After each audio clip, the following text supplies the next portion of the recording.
So we're with Tim Wong with Patel Cigars. This is for btcigars.com. Now, what's the cigar that we're trying to get? So today we're smoking the TAA Rocky Patel Signature Series.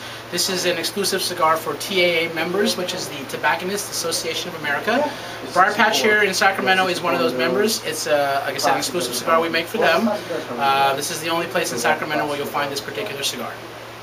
And what's the binder and wrapper filler on this? So the filler is Nicaragua, Honduras. The binder is a Cameroon binder, which is the secret sauce, and the wrapper is a Habano seed wrapper grown in Ecuador. Very cool. It's very nice. You know, it kind of reminds me a little bit of the ITC 10th anniversary. Started off pretty strong, but now it's melded into a really nice flavor. Definitely earthy, very nice, good core to it. It's a definitely typical Rocky in the sense that our cigars, when you light it, it gives you a nice blast of flavor, and then it gets kind of cool and creamy and mild, and then picks up towards the band. The Cameroon, like I was saying, is a secret sauce. It has a nice sweetness to it. It's got a nice, really earthy flavor, is a good description, but it also picks up a little bit of creaminess as well. So I think it's a really well-balanced cigar, mild to medium in strength.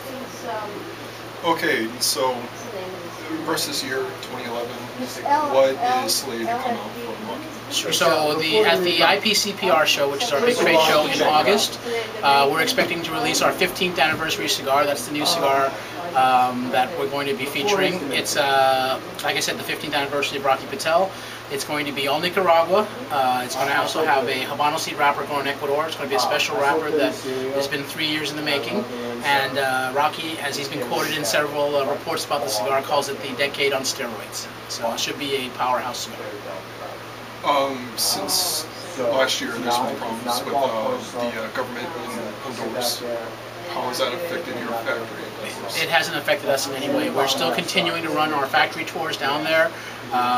Because tobacco is a cash crop, it really hasn't affected us. The civil unrest is more in the capital of Tegucigalpa. So we're very cognizant of that. We're trying to be very careful to make sure that our operations are well monitored and that our rollers and our people down there are safe. But to this date, it hasn't really affected us directly. And that may change on a dime, but right now it hasn't been a problem. Because I heard some of the factories down there have stopped giving tours. Sure. So some factories, like the Camacho factory, has actually stopped taking tours down as a precaution. Then that's their prerogative. But we've been running tours. We ran tours throughout 2009, 2010, and we haven't had any issues yet. Very cool. Now the Edge is made with some unique tobaccos, including like something from Bangladesh. Is that correct? That I couldn't confirm, so I don't know. Oh, okay. Because I heard that Rocky uses some interesting tobaccos. Is there anything else that is something exotic? Sure. So in the decade, we have a secret tobacco. It's actually a Ligero from Panama. That's not really, giving a trade secret, but yeah. But it's, we also use, tobaccos from, all over the world. We do some Indonesian a little bit. We do some Peru, some Brazil. There are tobaccos that are all over that you get from, and you try and play with it a little bit. It has to be blended properly. So most of the time, you go with the straight Nicaragua or Honduras, but you do play with a few other tobaccos as well, and you're just trying to figure out what that balance is. But yeah, you can get some tobacco from unexpected places. We use tobacco from Costa Rica. It's just wherever they're growing tobacco, you have to be there and try what they're making to see what goes well with cigars. So. Now the other thing that I noticed on the forums is that some people were talking about cigars are being dyed, most notably Party is Black and the Decade. So what's the reason or purpose for behind the dye? So, Decade is not dyed wrapper. I mean, when you say dyed, you're implying that there's something added to that wrapper. Or is it the Old World Reserve? Okay. It was one where the people come away with. So let's take a step back. The Maduro process is what you're referring to. Okay. Generally, there are 3 ways to make a cigar Maduro. The traditional practice is to ferment tobacco at a certain temperature. That temperature produces that nice dark color and brings the sugar to the surface. And the traditional process is that you're going to get a mottled wrapper. It comes out kind of spotted, black and brown a little bit, and that's traditional. What's become the industry standard is what's called a steamed, blackened, or a darkened Maduro.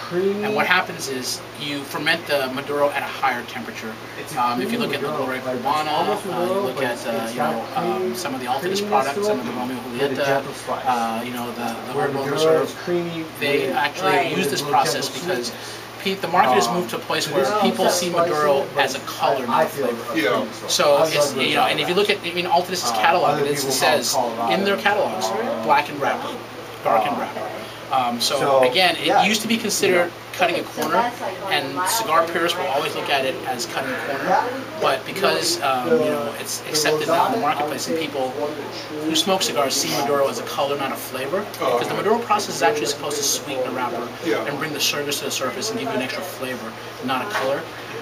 It's accepted practice, and so a lot of most industry people use that faster process because it lets you bring the cigars to market quicker. So again, it's what the market. As I used to work for Carlos Terrano, as the old man used to say, Americans like black cigars, and that's true. They see the color, is attracted to it. It doesn't change necessarily the way the cigar is. It may not have as much sweetness as a Maduro should have, but it's still a very nice wrapper. It still has a lot of flavor to it. It's just where the market is right now, and so it's become accepted practice. Well, one of the things I notice from people is that when they want aged cigars, and when they see Maduro, they think that it's like aged like by a matter of years, not through fermentation process.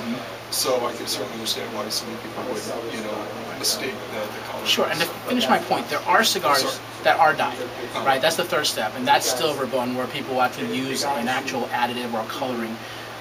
You do run into a few cigars of that, and sometimes what happens is, Maduros tend to be very oily, and when you smoke it, when it mixes with saliva, you'll get kind of a brownish, substance that comes out, and people always mistake it as being, oh, it's dyed.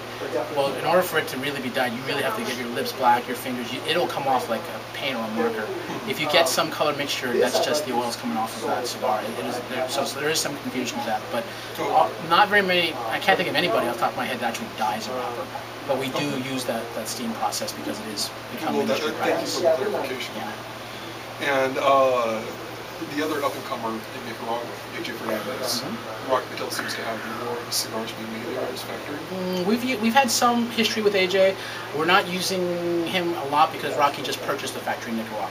So now we've begun to produce our own cigars in Nicaragua. The 1961, the Patel brothers, the Decade Limitada Maduro, and the 15th anniversary will all be coming out of that factory. He just took control of the factory in the middle part of last year, and so now the cigars are just starting to hit. So we're actually now operating both in Honduras and Nicaragua. So yeah, we did that. The ITC 10th was an AJ Fernandez cigar, but again, he's moving towards controlling his tobacco better, managing his own cigars better.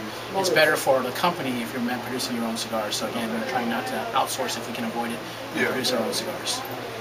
Now, on a personal note, you're a cigar rep, of course. How do you become a cigar rep? Because I'm sure there's a lot of people on the that use it. So, I'd love to tell you, it was years of experience, or I was a retailer for many years. I actually got lucky. I actually met the right people. I was a cigar guy, a forums guy. I used to be online all the time, and through those forums, I met the marketing manager for Carlos Terrano. We struck up a friendship, and I got invited to industry events, and that's how it developed into a job.